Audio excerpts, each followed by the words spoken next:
Hey there, history buffs and truth seekers. Welcome to our channel, where today we're embarking on a journey to debunk some of the most pervasive historical misconceptions that have wormed their way into our collective consciousness. You know, those facts you heard somewhere, filed away in the back of your mind and never really questioned? Yeah, those ones. We're talking about the historical equivalent of urban legends, those stories that get passed down through generations, often gaining embellishments along the way, until the truth gets as blurry as a centuries-old photograph.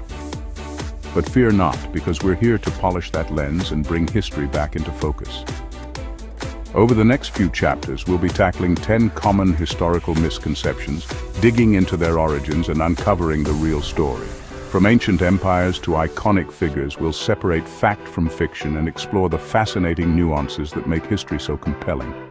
So buckle up, grab your thinking caps, and get ready for a wild ride through the twists and turns of historical myths and misconceptions.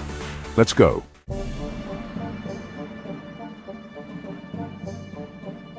All right, let's kick things off with a big one, literally and figuratively. The Great Wall of China, a monumental feat of engineering, stretching over 13,000 miles. You've probably heard the claim that it's the only human-made structure visible from space. It's a statement as impressive as the wall itself. But is it true? Well, buckle up, because the truth, as always, is a bit more complicated. While the Great Wall is undeniably massive from a terrestrial perspective, from the vantage point of space, it becomes a bit less conspicuous. Astronauts have reported that while they can see cities and other large-scale features from orbit, discerning the Great Wall is surprisingly difficult. Why is that? Well, several factors are at play. First, the wall's width, averaging around 20 to 30 feet, becomes minuscule when compared to the vastness of the Earth's surface as seen from space. Second, the materials used in its construction, mainly stone, brick, and packed earth, don't exactly create a stark contrast against the surrounding landscape. Think of it this way. Imagine trying to spot a single strand of hair from across a crowded room. It's there, but it's incredibly difficult to see. The Great Wall, despite its size, faces a similar challenge when viewed from hundreds of miles above Earth.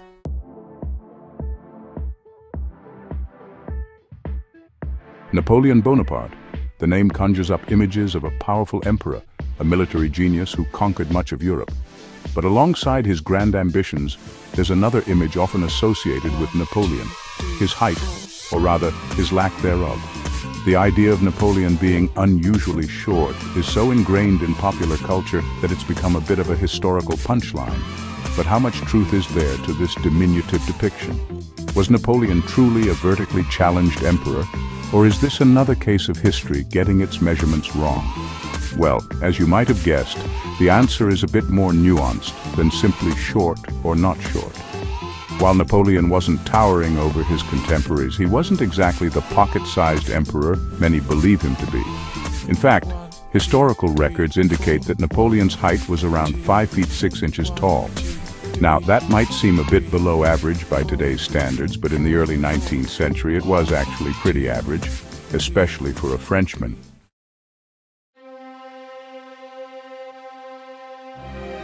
Picture a Viking in your head, got it? Bet that raider has a horned helmet, right? It's everywhere, from sports logos to album covers. But there's zero historical evidence of horned helmets in battle. Tough truth to swallow, I know. This myth comes from 19th century Romanticism. Painters and playwrights added horns for drama. Archaeological digs found no horned helmets used in battle. Vikings wore simple leather or iron helmets. All right, let's talk about Christopher Columbus. 1492, Columbus sailed the ocean blue and bam, he discovered America. But it's a gross oversimplification. The land was already inhabited by millions with diverse cultures. To say Columbus discovered America is inaccurate and disrespectful. Sophisticated civilizations like the Maya, the Aztec, and the Inca existed long before. These were complex societies, and Columbus wasn't even the first outsider here. Norse explorers led by Leif Erikson reached North America around 500 years before Columbus.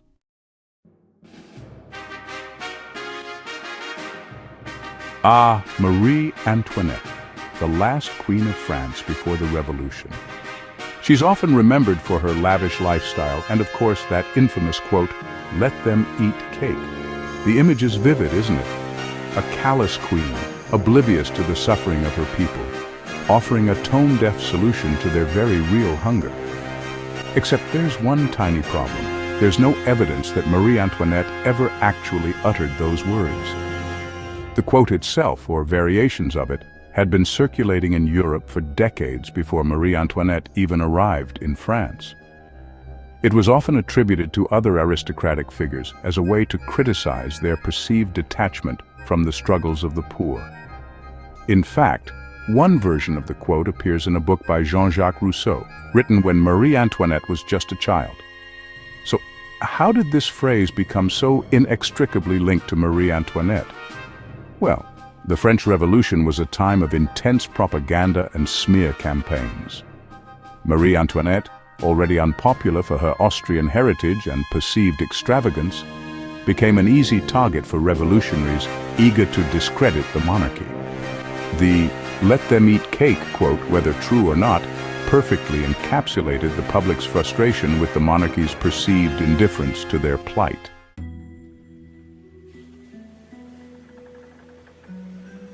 Okay, so Salem, Massachusetts, 1692. A time of paranoia, religious extremism, and some seriously unfortunate accusations. We've all heard the stories of women accused of witchcraft, facing fiery judgment. But no one accused of witchcraft in Salem was ever burned at the stake. The image of a witch burning is powerful, but a misconception. This myth likely comes from European witch persecutions. In Salem, things were different. English law called for a different punishment. 19 were hanged, and one was pressed to death.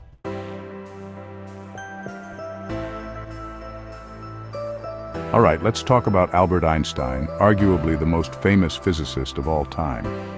You know, the guy with the crazy hair and an even crazier understanding of the universe? He's practically synonymous with genius. But there's a persistent myth surrounding his early life. A story that gets repeated so often it's practically become gospel. That Einstein failed math in school. But here's the thing, it's just not true. Einstein was actually a gifted student, particularly when it came to math and physics. He excelled in these subjects from a young age, even mastering advanced concepts well ahead of his peers. So, where did this misconception come from?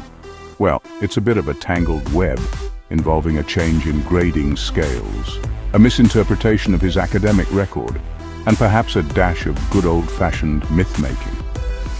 You see, the story goes that Einstein struggled in school, particularly in math, and that this early academic difficulty somehow fueled his later genius. It's a comforting narrative, isn't it? That even the greatest minds stumbled along the way, but it simply doesn't hold up to scrutiny.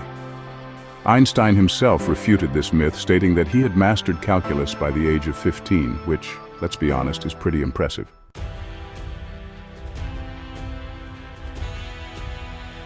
All right, let's talk ancient Egypt, specifically those awe-inspiring pyramids that dominate the desert landscape. These monumental structures have captivated our imaginations for centuries, sparking countless theories about their construction. And one of the most pervasive myths surrounding the pyramids is that they were built by slaves toiling under the whip of cruel pharaohs. This image, fueled by Hollywood movies and popular culture, is so ingrained in our collective consciousness that it's almost heresy to question it. But guess what? It's time to challenge the narrative, to dust off the sands of time and uncover the truth about who built these magnificent structures. The idea of slaves building the pyramids likely stems from a combination of factors, including the writings of some ancient Greek historians, our own preconceived notions about ancient civilizations, and perhaps a bit of confirmation bias. After all, it's easier to believe that such massive structures could only be built through forced labor, right? But archaeological evidence and a deeper understanding of ancient Egyptian society paint a very different picture. Recent discoveries, including worker settlements, cemeteries, and even pay records, suggest that the pyramids were not built by slaves, but by skilled laborers, artisans, and craftsmen who were paid for their work.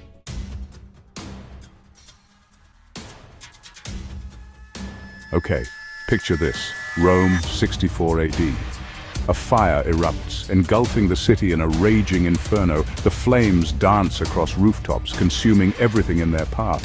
Chaos reigns as people flee their homes, desperate to escape the inferno. And amidst this fiery apocalypse, the Emperor Nero supposedly plays his fiddle, indifferent to the suffering around him. Talk about a bad rap, right? This is one of history's most enduring images, a symbol of tyrannical indifference. It's the stuff of legends, paintings, and, well, countless memes. But the question is, how much of it is actually true? Did Nero really fiddle while Rome burned? The short answer, probably not. For starters, the fiddle hadn't even been invented yet. Nero was known to play the lyre, a stringed instrument, but even that detail is likely fabricated. Roman historians writing decades after the fire paint a pretty damning picture of Nero. They accuse him of starting the blaze to clear land for his lavish palace complex. They claim he callously played music and recited poetry while his city burned.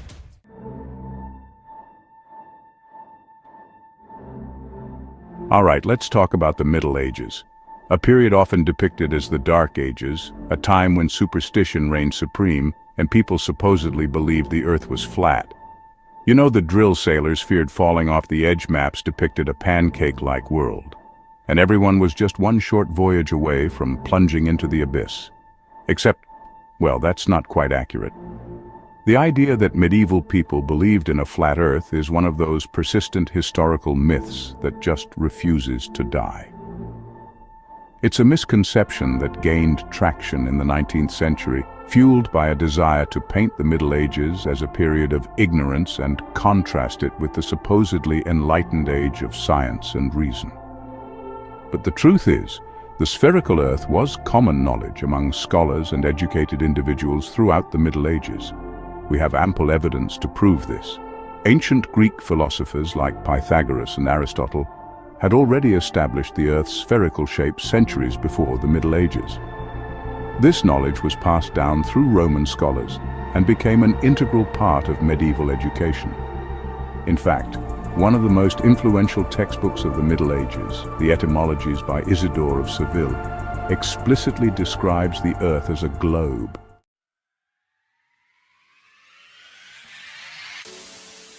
And there you have it, 10 common historical misconceptions debunked. It's amazing how these myths take root and persist, isn't it? But hey, that's the beauty of history. It's a constantly evolving narrative, a puzzle we're always piecing together.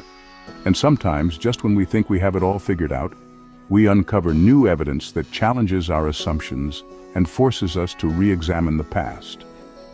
Thanks for watching. If you enjoyed this video, don't forget to like, subscribe, and hit the bell icon for more fascinating historical facts. See you next time.